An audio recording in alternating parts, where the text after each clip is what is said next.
Hello, everyone. My name is Danielle Ruger-Morowski, and I am the Associate Director of Partnerships at Parker Dewey. Very excited to talk to you today about Parker Dewey Micro-Internships and how they can help you with some of those challenges that I'm seeing folks putting in that poll. Again, if you're experiencing a struggle that you don't see listed in that poll, but it pertains to your career launching journey, please feel free to put that in the chat. On the topic of the chat, I will be watching that chat as we go through the webinar. So if you have a question along the way, please feel free to pop it in there. I'm usually pretty good about answering it as we are hopping along, but if I get behind, I promise I will catch up at the end. Sometimes you might put something in there and I won't address it right away. It means that's probably coming up in the next couple of slides, but please put your questions there. So to get started, in line with the poll, want to begin by acknowledging some of those challenges that you all may be facing as you are trying to launch your careers. So if you are resonating with the things in the poll and the things on this screen, please take solace in the fact that you are not alone. They ended up in both of these places because these are challenges that we know a lot of students are facing. A lot of you may not be sure what you want to do, and you're looking for ways to explore that don't involve a full semester commitment right off the bat. A lot of you probably have busy schedules. So I see that we've got some folks in the poll who feel that way. Other folks are just struggling with transportation. And a lot of people are just trying to figure out what is the first step? How do I get experience without having experience if I need experience to get experience? That whole cycle. So we will highlight today how micro internships can help with all of those challenges. So going to first define exactly what these micro internships are so we can understand better why they help. Micro internships are short-term paid professional projects. So delving into each of those elements a little bit, when we say short-term, we mean it. These micro internships are always focused on a specific deliverable. And what that means is there's something that you are completing and then sending to the company that posted the micro internship. I say sending instead of handing over because over 90% of these micro internships are remote. So when you combine the fact that they're very short term with the fact that they're typically remote, that means there's a lot of flexibility. So for the most of these projects, you get to work on them when it fits with your schedule, as long as you're hitting the deadlines. So if you're looking to explore, if you're looking to try out different companies without a big time commitment, this is a really good way to go about it. Another great resource or highlight of micro internships is that every single micro internship on the Parker Dewey platform is paid.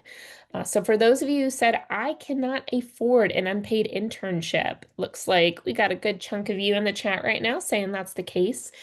With micro internships, you are compensated for the effort and the outcomes you are putting into these projects.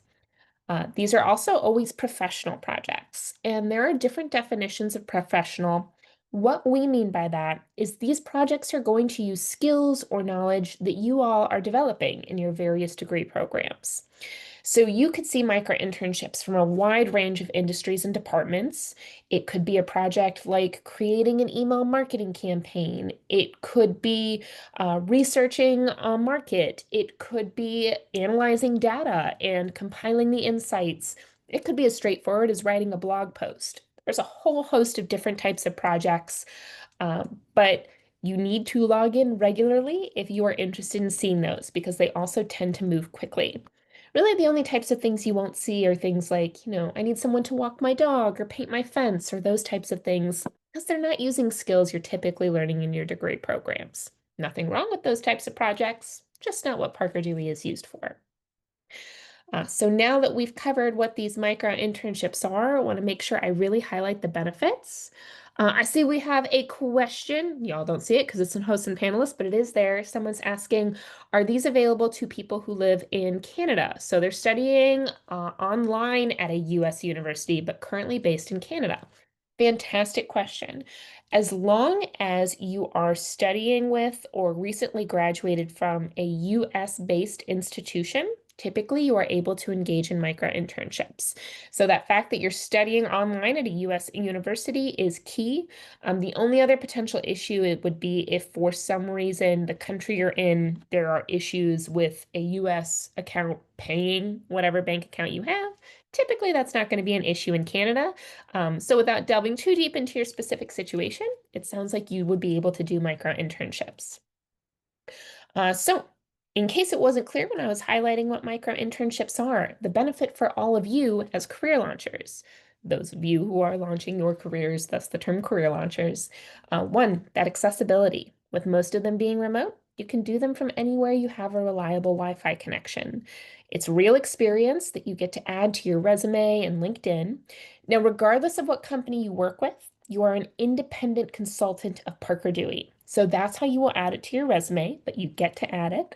That flexibility for working on it when it meets your schedule, as long as you're hitting deadlines, is a big one for a lot of students.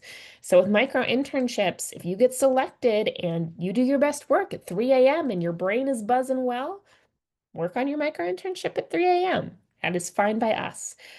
Now, you do get to connect with the professional at the company when the project kicks off. So you get a chance to ask questions, get context. So you are expanding your network.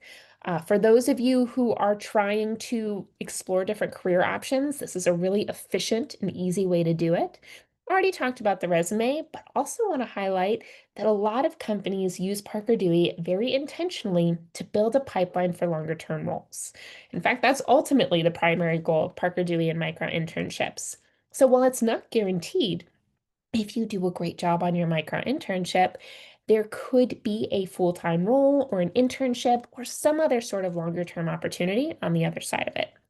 And I know I already highlighted it, but sharing again because it's important, you get paid. We know that's crucial for a lot of folks. I see a question asking, when will I be selected for my micro internship? Is it around the start date? So great question. As those of you who are already on the platform will have noted, you do need to apply for these micro internships to be selected. Usually companies are going to make a selection around the start date, if not before. Every once in a while, you may see a project with a start date in the past. That means that's when the company was originally hoping to make a selection, but they just may not have gotten to that point yet. Something happened where they're a little bit behind. You can always know the status of your application in the Applied tab, and that's something we're going to be taking out a little bit later. Okay, I see the international student question. We are going to cover that in a few slides. And the if you aren't selected, will you be notified? You can know the status again in that Applied tab. We're going to show it here in a minute, but if it's inactive, you're still being considered. If it's in past, that's how you know, even if the employer didn't reach out to you directly, that you were not selected for that particular micro internship. And I see the first of many types I usually see of this question. So someone asking, are there opportunities related to XYZ field? In this case, they're asking about the medical field, but usually I'll get lots of that same question about different fields. We see opportunities from all different sorts of departments and industries and sizes of companies. But when you log in, you're typically only going to see maybe a handful to a few dozen at any given time. That's because these tend to move really quickly. Most companies make selections within a week or less of posting. So if you're looking for a specific type of opportunity and you're not seeing it, my first tip for you is to log in regularly. New opportunities, again, are being posted consistently. If you've already been logging in for a while and you're like, no, I'm just not seeing opportunities that relate to what I want to do, you might want to check out the resources in another one of our regularly scheduled webinars. So this webinar that we do a few times a year, our next one will be in December, but you can always see the recording and the slides from the last session. You do not have to wait for December. But what we do in this webinar is we coach you on how to find contacts at specific companies of interest and encourage them to post a micro internship for you. Now, you may think or wonder, is that really beneficial? Like, that seems intimidating. But a recent study from the Strata Foundation found that a lot of traditional internship opportunities come from folks doing things like reaching out to companies and inquiring. So, this can be a great way for you to create your own opportunity. I see someone saying, I don't have any affiliations. Do not worry, you don't need affiliations. If you qualify for them, adding them to your profile can be helpful, but you can certainly still apply for micro internships and get selected without them. So we will cover that in the profile section. I am loving the questions, y'all. Keep them coming. And you are. Are they individual projects or other people selected to work on them too? Great question. The vast majority of the time, these are going to be individual projects. But that's the caveat with they might still be selecting multiple micro interns. So how that works is instead of you working collaboratively with other micro interns, they may hire 5 or 10 micro interns to do the same project. This is typically true if they're using that project as an audition for a longer term role. So it could be an audition for a traditional internship or a full-time opportunity. You're all doing the same project independently, and whoever does the best work on that project may end up getting that job offer or internship offer. So you won't be working with the other students, but you're all doing the same things. And you don't necessarily know if the company is hiring for one or if they're hiring for multiple. So keep that in mind too when you're looking at the opportunities. If you're like, man, I'm just not seeing a lot, and I want to be clear, what you see varies a bit on your school, but if you're seeing that open to all section and you're not seeing as much as you'd like to see, keep in mind what looks like 5 opportunities may actually be 25 when you consider how many they're hiring, or it could be more than that, depending on the company. Another great question. Do we have to have any experience? You do not have to have existing internship or job experience, but micro internships are typically making use of skills that you already have as opposed to entirely developing new ones. Now, we've seen from our post survey that one of the benefits of micro internships is you do tend to learn some new skills along the way, but it's more likely building skills related to skills you already had than starting from scratch. Now, that stated, as a student or recent graduate, even if you're first year, you have some experience in terms of your classes. So when we review that profile section, there is a place where you can put highlighted experience, and you may think, I don't have any, but you can highlight class projects, extracurricular projects, passion projects. These aren't traditional jobs or internships, but they all count as experience, and you can use that section to highlight anywhere you've demonstrated skills that you'd like to apply to a professional micro internship. All right, so who can complete micro internships? For my student with the international question, I promised you we'd get here. You do need to be 18 or older. Micro interns are independent contractors of Parker Dewey. So for federal labor laws, say that 10 times fast, you do need to be 18 or older. These are open to students or recent graduates of US-based higher education institutions. The requirement that you're affiliated with a US-based higher ed institution is kind of our quality control, if you will. So we can say to employers, these are all students and recent graduates who are developing or have developed their skills at a higher education institution. That could be a community college or a four-year university. We also have some boot camps that we partnered with. So if you are at one of those partner boot camps, you can use Parker Dewey even if you're not enrolled at a US-based higher education institution specifically. We have had international students do micro internships, but it really varies from institution to institution because the international students do need to have work authorization. Now, for CPT, for example, you need to be earning credit for that experience, and every school has their own process for when credits need to be registered, the minimum number of hours per credit, all those good things. So if you are an international student who's interested in doing micro internships, your first step is going to be to make sure that you connect with international student support at your institution. They're going to be able to let you know what you would need to do to be eligible, what the process would be, so that way, and when you get selected, you are ready to roll. So I don't understand the question if someone is a resident of USA. If you can add further clarification. The other group that is often struggling to find opportunities but can do micro internships are undocumented students. Because micro interns are independent consultants of Parker Dewey, that makes you eligible. All you need to have is a valid ITIN number. All right, so now that we've covered what micro-internships are and who can do them, I want to walk you through the steps of creating your profile and starting to apply for opportunities. Before we do that, a quick overview slash reminder of Parker Dewey's role. Parker Dewey is the platform where you're looking for these opportunities.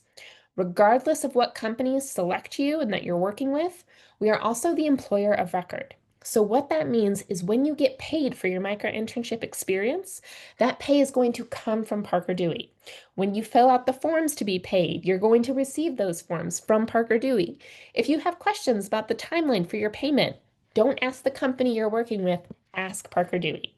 We're the folks on the back end trying to set everyone up for a really positive experience. So if you get selected and you're having trouble with your micro internship, maybe you're having trouble connecting with your supervisor, or maybe there's been some scope creep and you're not sure how to manage that, whatever it may be. Scope creep, for those who aren't familiar, it might be, this project seems bigger now that I'm in it than it did in the description. Not something that happens often or really intentionally, but sometimes companies aren't aware of those types of things. Any kind of challenge, loop us in. We will help you navigate it. So I see we've got some more questions. Oh, so someone's asking about their work authorization, if they have a green card. I would still double check with International Student Services at your institution just because they're going to be able to give you advisement, and transparently, they are more well-versed in it than I am. So I want to make sure I'm not misleading anyone. If you have questions and you're any sort of international student, double check with International Student Services. I see someone asking, is this just for students, or it could be for folks who are returning to work after a couple years of a break? Great question. Micro internships are intended to be used by career launchers. So folks who are launching some phase of their career. Now, most of the folks using it are students, meaning they are launching their career from the beginning, but sometimes we see folks who are launching a new phase of their career. As long as you are trying to find longer term opportunities, then this is a good platform for you to use because that's the goal of a lot of the companies using it. They're using these projects to identify talent that could be a good fit for longer term roles. So if you're already employed full time and you're just looking for a side hustle, this is not necessarily the platform for you. But if you're trying to find the next step of your career, this is something you can use for as long as it's valuable for you. So I see a question. Do you create an account? Yes, that's the next step we are going to cover. And I see someone asking, when will, I'm assuming you mean micro internships, reply to you? They are not required to apply to every single application. So that's why when we review the platform, you'll see in that apply tab some of the details. So for those of you who do not already have a Parker Dewey account, this is a great time to create one. So there is a link in the chat that's going to take you to this page. If you don't already have an account, hit the Start Here button. Very intuitive. And I'm going to walk you through the different steps involved in creating your profile. Now, if you're creating your profile for the first time, you might get asked some of these questions in a slightly different order, but I'm still going to go over the basics that you need to fill in before you can start looking at opportunities. After we cover the basics, excuse me, then I'm going to backtrack and I'm going to talk about those pieces that aren't required, but are really important for helping you stand out and increase your likelihood of getting selected. USA is the projects. I see a question about where the company is located, typically in the United States. And again, you must be associated with a US-based higher education institution or partner bootcamp to be able to apply. So when you are creating your account, you're going to put in the basics, your name, your email address. We ask for current and permanent address. And I usually get questions at this point. Well, didn't you say that most of these are remote? Why do they care where we're located? So first of all, clarification as to what we're asking for here. Current address is, where are you right now? Now, if you're taking a quick weekend trip, we're not expecting you to update that, but we're saying, if you're attending school, where are you located during the semester versus where are you located during academic breaks? Winter breaks, spring breaks, summer breaks, those types of things. And the reason we ask this is because of those longer term goals that employers have. Even though the micro internship is remote, they might be trying to engage a student that could do a summer internship in person. So sometimes that information is just valuable to the employer when they're making decisions. Now, it's certainly not relevant for every project, but it's relevant for enough that that's why we require that information. The other step you will see here is work authorization. That is required. Please just make sure that you select the one that is most directly relevant to you. The next required section is going to be education. So I see some follow-up questions. If you are not associated with a US-based education institution, you will not be able to use the Parker Dewey platform. To create your account, you need to select from one of the preloaded options, and those are only US-based higher education institutions. So hopefully that helps clarify. Now, school is required again because that's kind of our measure of quality, that students are engaged in higher education before they're able to use this platform. So you'll put your institution, I'm just going to put Colorado State for an example, and you will want to make sure that you add any and all applicable education options.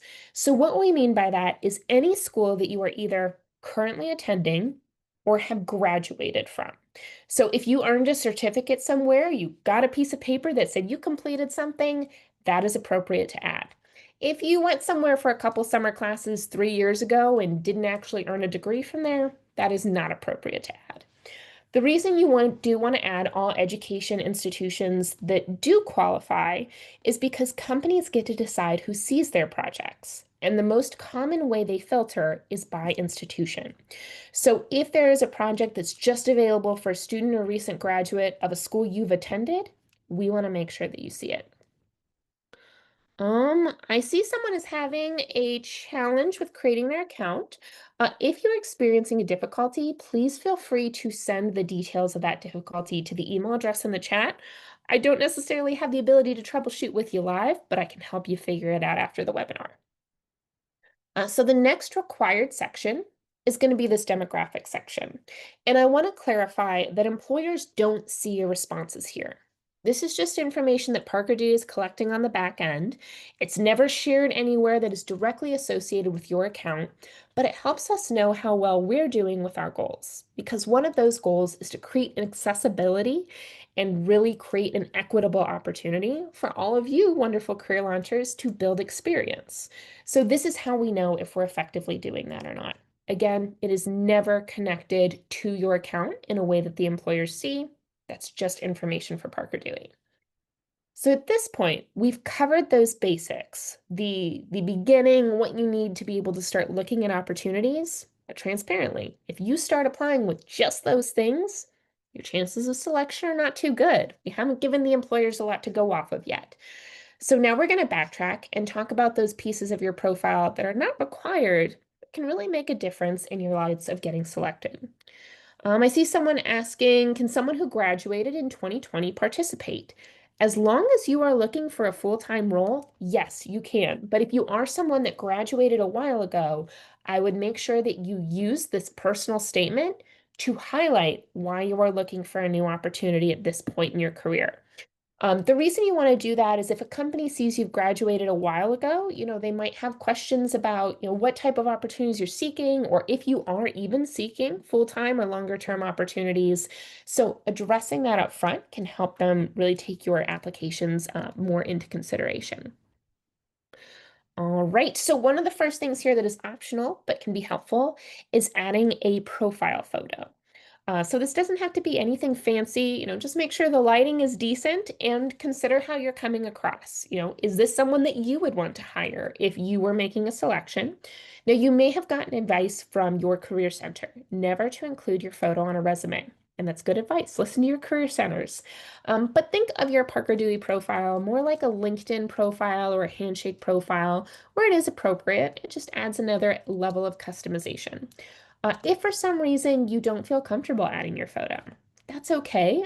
You could still upload a square logo from your institution or some sort of logo. Make sure you're following copyright laws, but some sort of logo that kind of clarifies what industry you're interested in, just something to help personalize it. I see a great question. Should I add a cover letter when creating my account? And the answer is that is not needed. So the profile gets attached to every project you're going to apply for. So if you're interested in different areas, we're going to talk about this personal statement here in a second, but a personal statement is a great way to highlight those different areas of interest.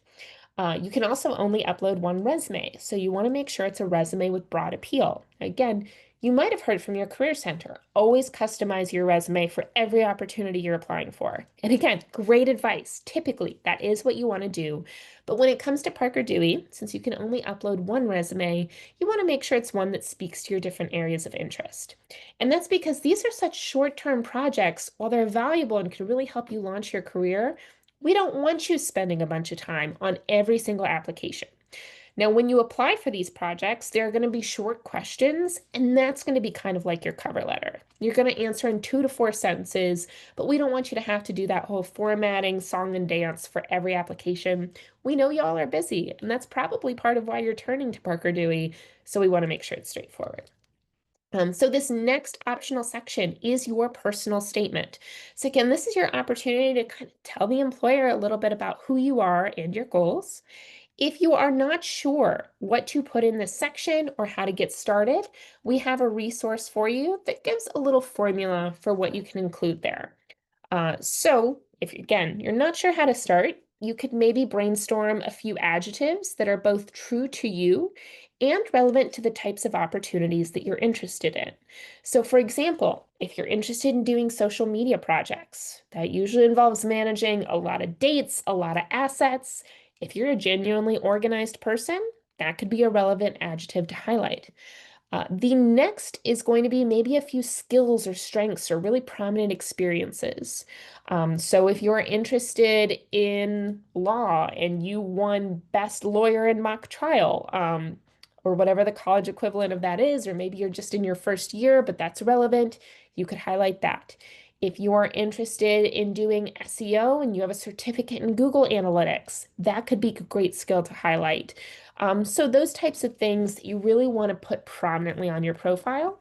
And then not required, but it can be really helpful, especially if you're one of those folks where your profile may lead the employer to question why you're using Parker Dewey, clarifying your goal. For many of you, it might just be building awareness of different career paths. For others, maybe you're looking to make a career switch, but it's going to give the employer some context about what you're doing on Parker Dewey. So here we have some examples of that formula in action. So this person highlighted that they're ambitious and tech savvy. They spelled out their writing skills and they were just looking to begin building real world experience. So they were really open. Then we look at someone who's a little bit farther in their career. They highlighted that they're hardworking, that they've got great research skills and experience developing and implementing marketing strategies. And they have a little bit more of a specific goal as to what sorts of organizations they're looking to work with. It looks like most of you also noticed that I put up a poll saying, out of those options, which is typically not going to be a good one when you're working on your personal statement? And the majority of you got it exactly right. Nice is not really specific enough that it's going to help the employer make any sort of informed decision about you. Even if you're not nice, and I'm assuming every last one of you on this call is, you're going to fake it for the sense of professionalism. So if you are applying for something where people skills are required, maybe you highlight that you're a great communicator or that you are persuasive or something like that. But nice is just too broad, which is why it's typically not going to be a good fit. So we've got that personal statement piece covered. The next session down here is we have this question, are you willing to relocate for a full-time offer? Because many of these companies, that's their goal. They're using the micro-internship to find talent for a longer-term role. So let them know if you are willing to make a shift. Now, this does not necessarily hurt your chances of being selected for micro-internships in general if you say no. Not all of the companies have that specific goal in mind, and maybe you're already located where that company is, so it's not a problem. So just answer honestly. Uh, they may also be interested in knowing, do you already have an interest in the area that company is in? So you can Google, if you don't already know, zip codes that you might be interested in moving to after graduation. Make sure you add those if you do have particular geographic goals. Now, this affiliation section, if you are affiliated with an organization that's already set up, you probably found out about Parker Dewey from them. So you'll know if you should add an affiliation here. But the typical ones are if you're a veteran, a student athlete, or an honors student. When we say honors student, what we mean by that is you're a member of your school's honors program not just on the honors roll. Although kudos to you if you're on the honors roll. That's fantastic.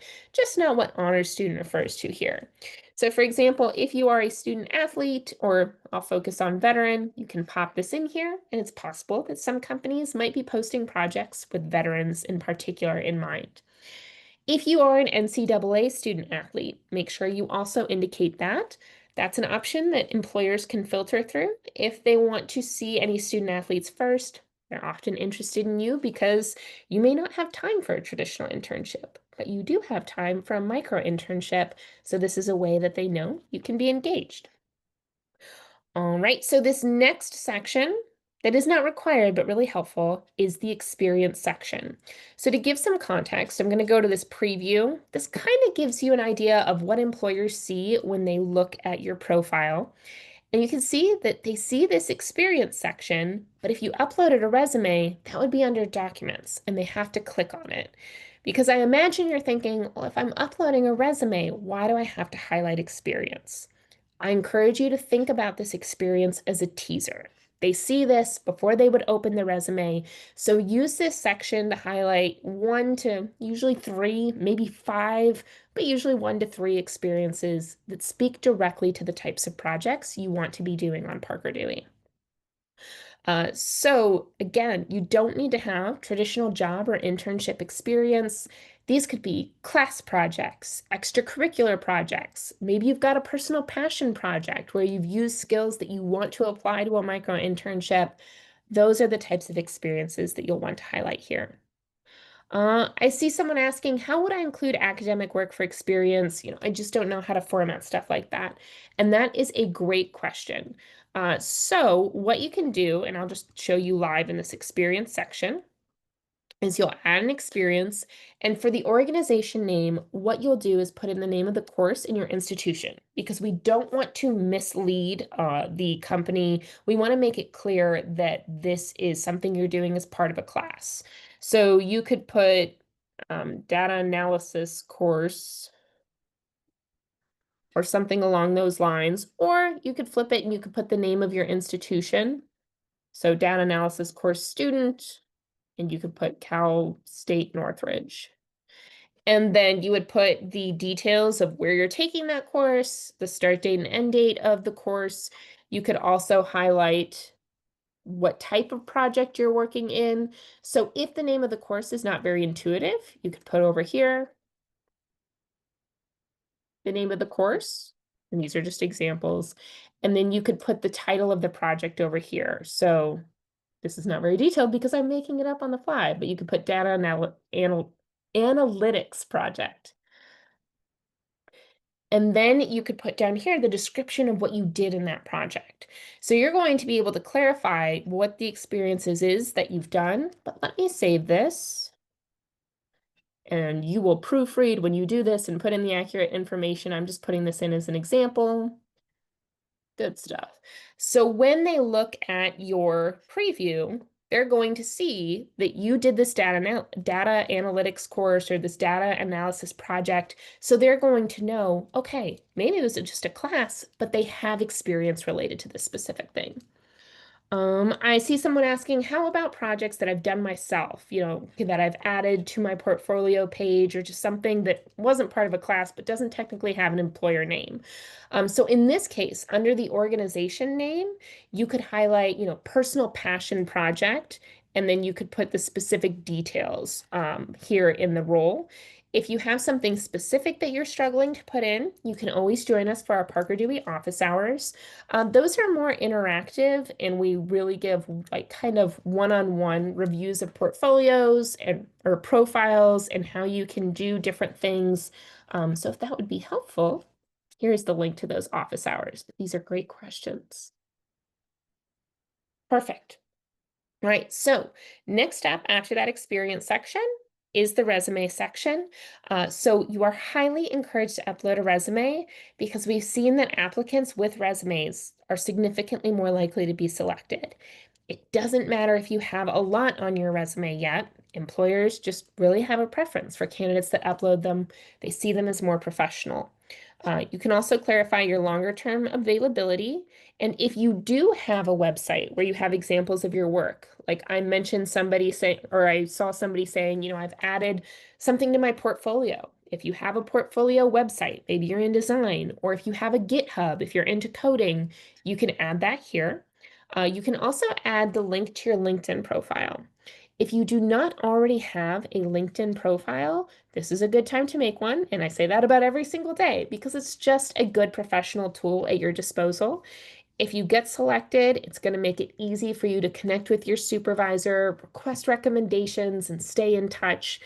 I've also sat with an employer who was deciding between two different candidates. All else was equal, except one had a LinkedIn account and the other didn't.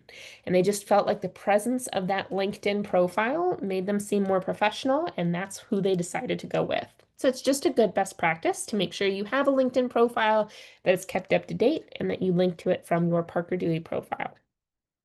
Now, let's say maybe you're in graphic design, but you're in your first or second year. You probably don't have a portfolio website yet, but you do most likely have at least a few examples of your skills that you might want the employer to be aware of. That's what this document section is for. Not everyone is going to have something that's relevant for this section. It may not be as relevant for your industry of interest, or maybe you already have that portfolio website, so this is covered. This is just a resource that you may or may not use, but please make sure when you upload things that you name them appropriately.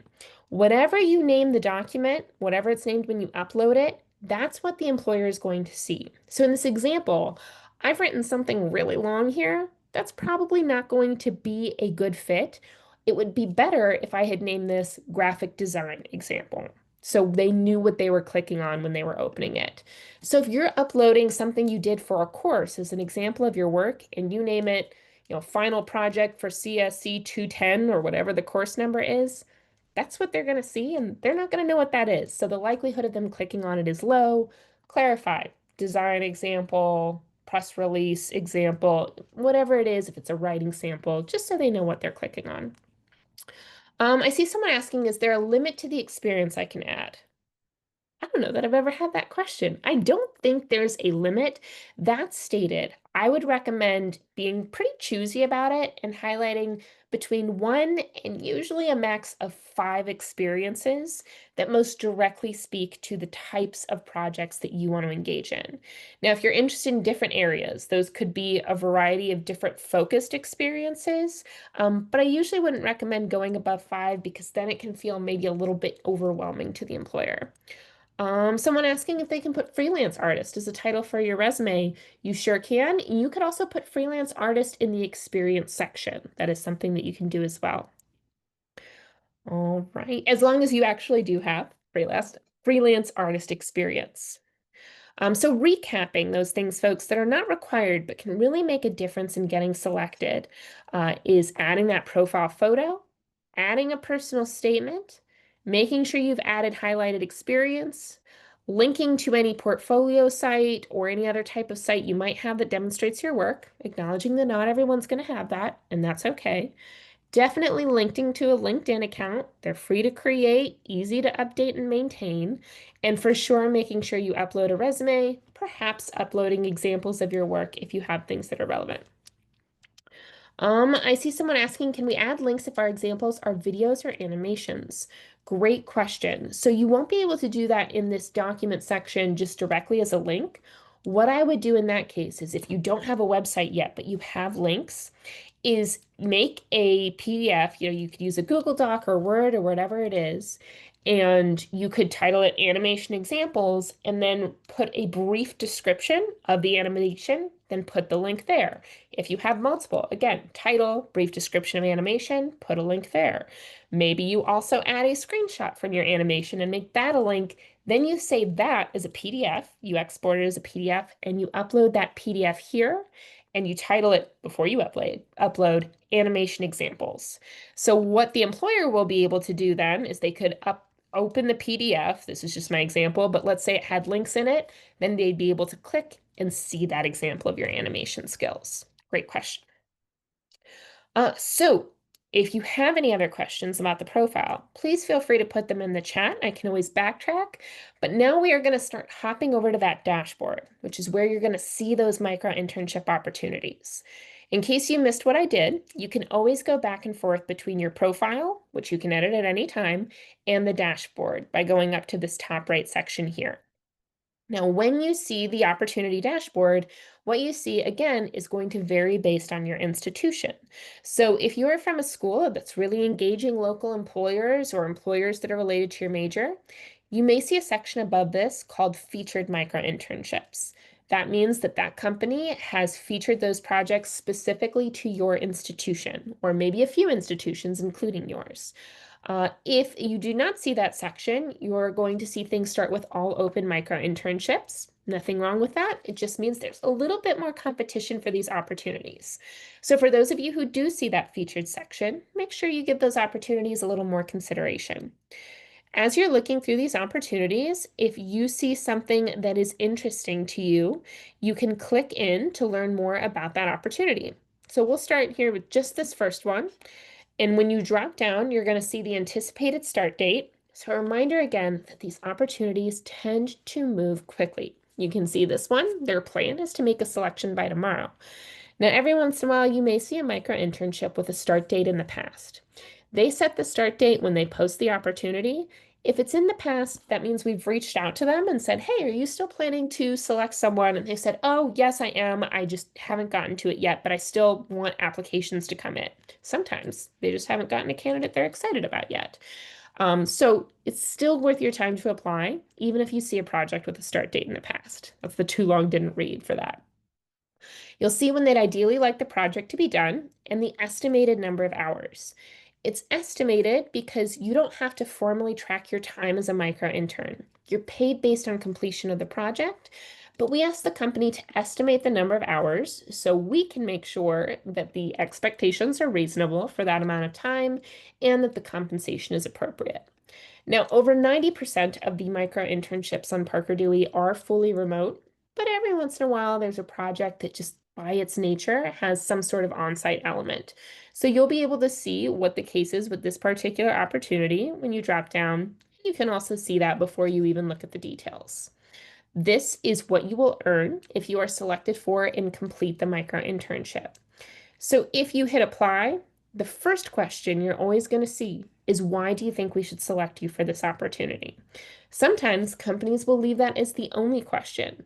Companies get to decide how many questions they are and what they're asking. So this company decided to ask multiple questions.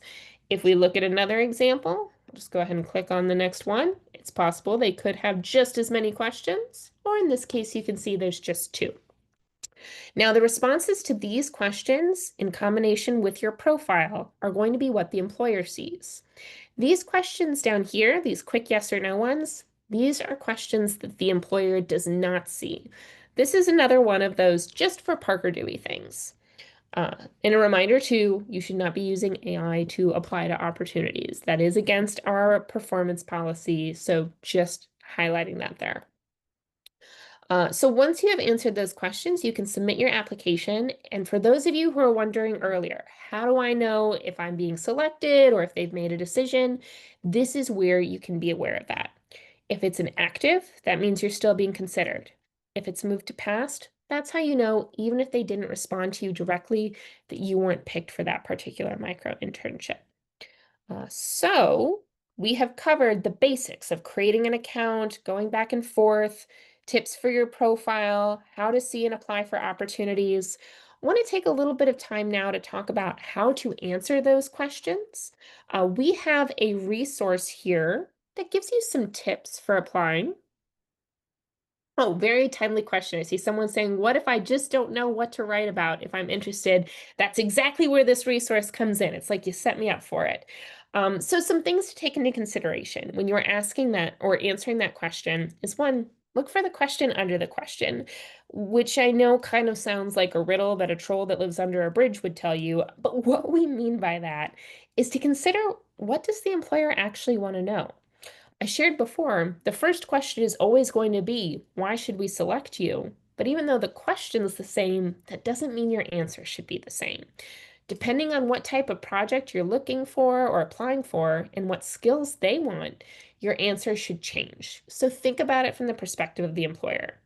Use the description to your advantage. If they've highlighted that they want a specific skill that you have, highlight that in your response. Perhaps one of the most important ones is to show instead of tell. So, what we mean by that, and let me go ahead and open another resource here. I'll share this one in the chat as well, is wherever possible to use something called the STAR method. So, STAR stands for situation, action, or task. I can spell, I'm good, guys. Action and result. So, tell a little story to support your answer. So let's imagine there's a student applying for a social media project, and they're answering that question, why should we select you?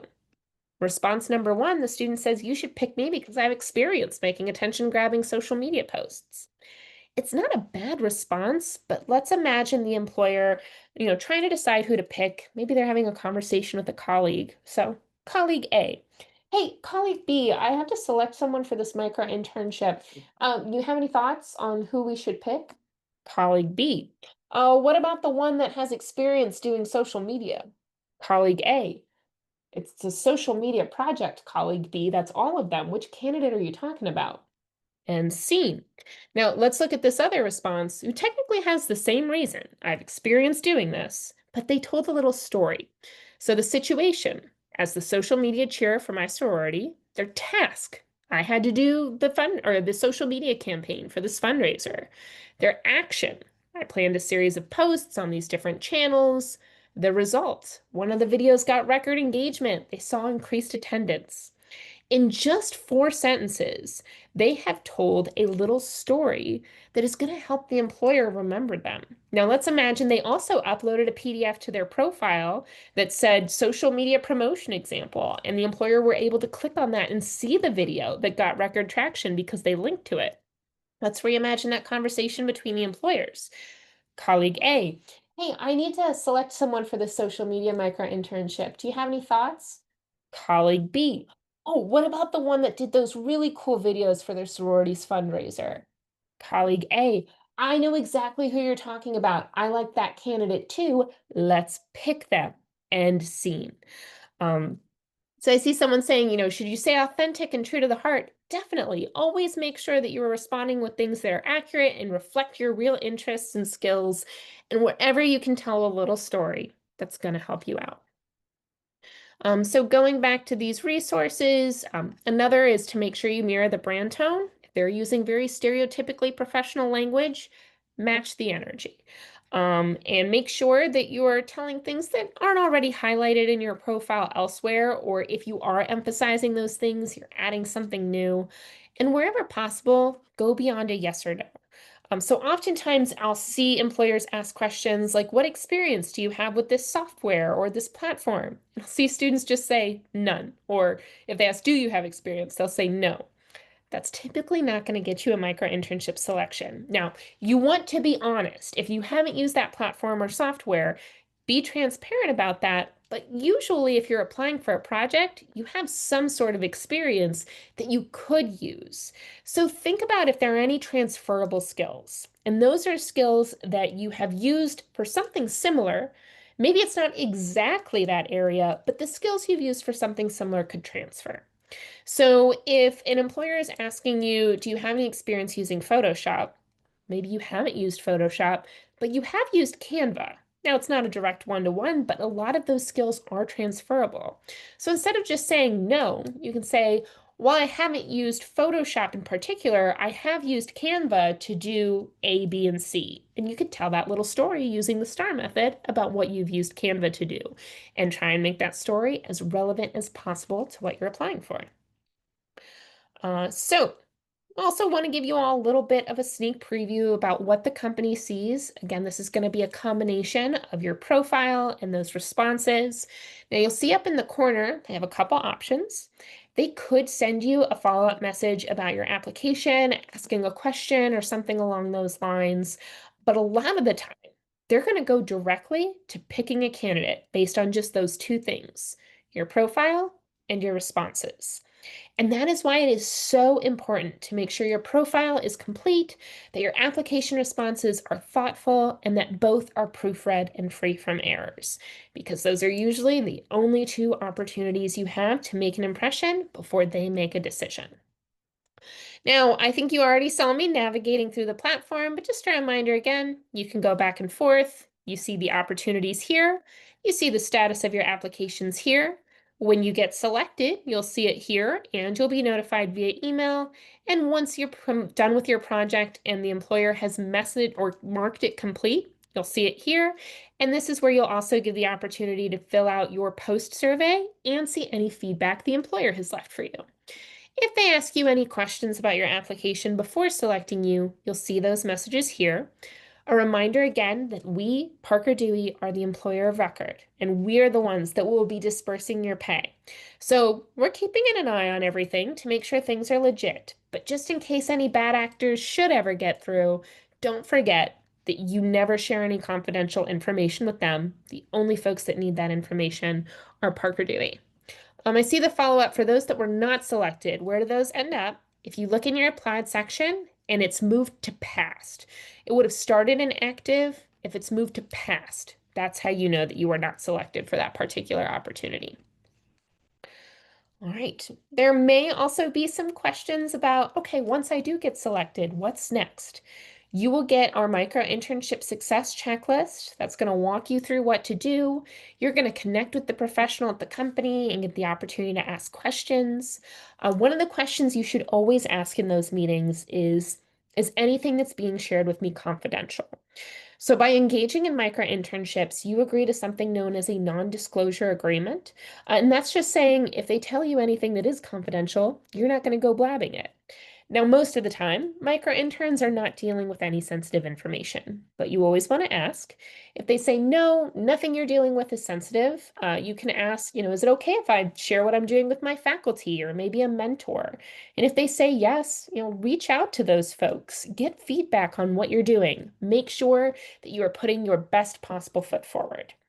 If you run any struggles or need help, you can ask the supervisor. That means the professional at the company that selected you.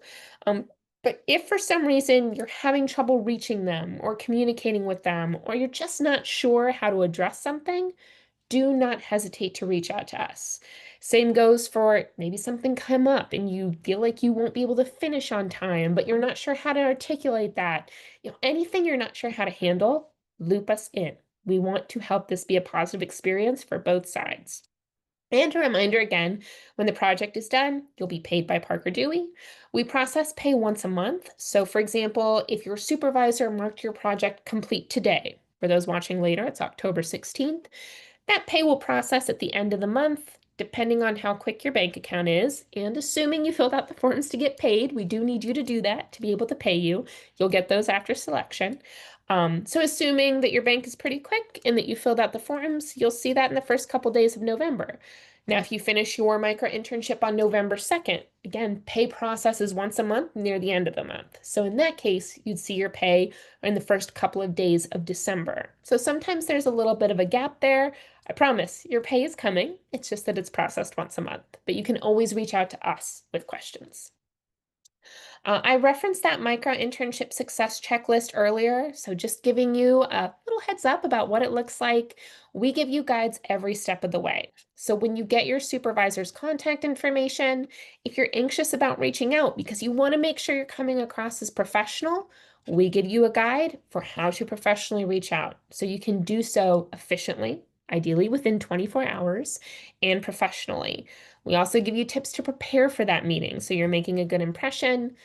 You'll get those forms to get paid. And then during the micro-internship, some projects are really straightforward. They may just involve a few emails back and forth after that kickoff call. Others that are a little more complex might involve check-in meetings. So you have templates if you're going to do a meeting with an agenda so you can review what you've done, make sure you're asking any questions, and making sure that expectations are aligned for the rest of the project. So please make sure you use that success checklist to make a great impression. Very similarly, after the micro-internship, you will get a post-micro-internship success checklist. This will have reminders about filling out our post survey, reviewing feedback, and we give you a guide for how you will add this to your resume and LinkedIn. Again, regardless of what company you work with, you'll add this as an independent consultant of Parker Dewey. The guide highlights how you can write about your experience, and unless the company has given you explicit permission, you'll want to describe the company, known as the client, instead of naming them. Now, if they're a big name company and they gave you permission, use that name recognition. You'll put it in the description part, not up here. This is always going to be independent consultant of Parker Dewey. If it's a smaller company that not a lot of people know, it's usually going to be to your benefit to describe them instead of naming them anyway. But this guide will walk you through it, regardless of whether you've done just one micro internship or if you've done multiple. So with about 5 minutes left, we are coming full circle. Y'all may recognize these folks from one of the earliest slides when we were talking about those challenges faced by career launchers. This details how micro-internships help them address those challenges, overcoming those hurdles, and starting to build experience that led to successful longer-term careers.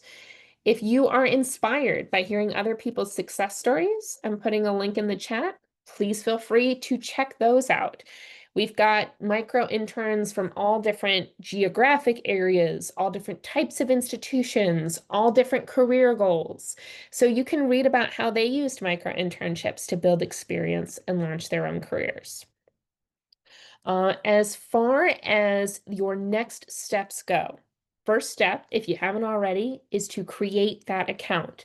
Make sure that your profile is complete, that you've proofread it and reviewed it a few times. Log in regularly. A reminder again that these micro internships move very quickly. So the more often you log in, the more likely it is that you'll catch those projects that are of interest to you before they select somebody else. When you do see something that interests you, do not hesitate to apply. Again, they move quickly. You don't want to miss an opportunity. And if you have your eye on a specific company or maybe a niche industry that you're not seeing a lot of opportunities related to, maybe reach out to some companies of interest and encourage them to post a micro internship for you. Our Creating Your Own Opportunities webinar has resources to make that really easy, and you'll get these slides in a follow-up so you can check out those resources by clicking on the link. Another recommendation is we do have a Career Launcher LinkedIn page. If there's a project that is going to be selecting a whole bunch of micro interns or something like that, we post about those types of things on that page. We post other tips, lots of resources. So when you create those LinkedIn accounts, if you don't have them already, make sure you give that a follow. I see a question about whether Parker Dewey will text you. That's not something that we currently do, something that we may do in the future, but not at this time. It's a great question. And on the topic of questions, if there are any others, now is a great time to put those in the chat. While we wait for additional questions, just want to say thank you so much for spending some time with me today. I hope that this information was helpful. I'm really looking forward to seeing some of our attendees today, applying, getting selected, and then hopefully writing success stories about some of you in the very near future.